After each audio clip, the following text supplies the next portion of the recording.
कथा बहुत समय पहले की है, जब भगवान श्री कृष्ण मथुरा के निकट बसे गोकुल में बालक के रूप में रहते थे।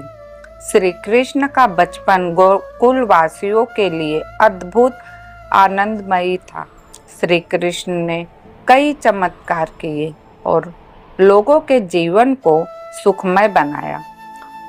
उनके समय में गोकुलवासी हर साल इंद्रदेव की पूजा करते थे ताकि उन्हें अच्छी वर्षा मिले और उनके खेत हरे भरे रहें।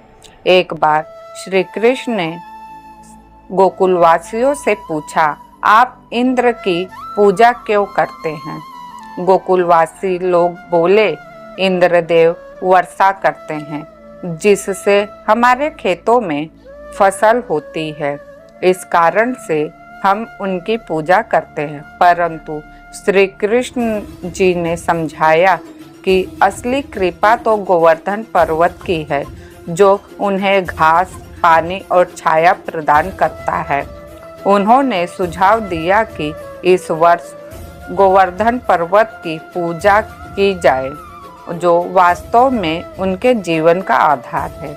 गोकुलवासी श्री कृष्ण की बात मानकर इस वर्ष गोवर्धन पर्वत की पूजा करने लगे और इंद्र की पूजा छोड़ दी।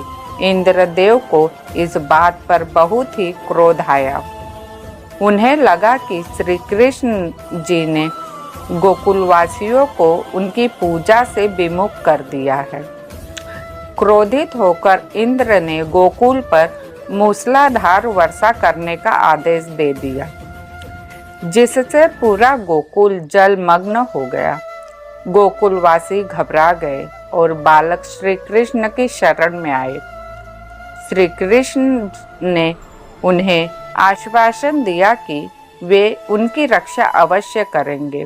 इसके बाद उन्होंने अपनी छोटी उंगली पर पूरे गोवर्धन पर्वत को उठा लिया। गोकुलवासियों से कहा कि वे पर्वत के नीचे आकर शरण ले। सभी लोग और पशु गोवर्धन पर्वत के नीचे आ गए और सुरक्षित हो गए।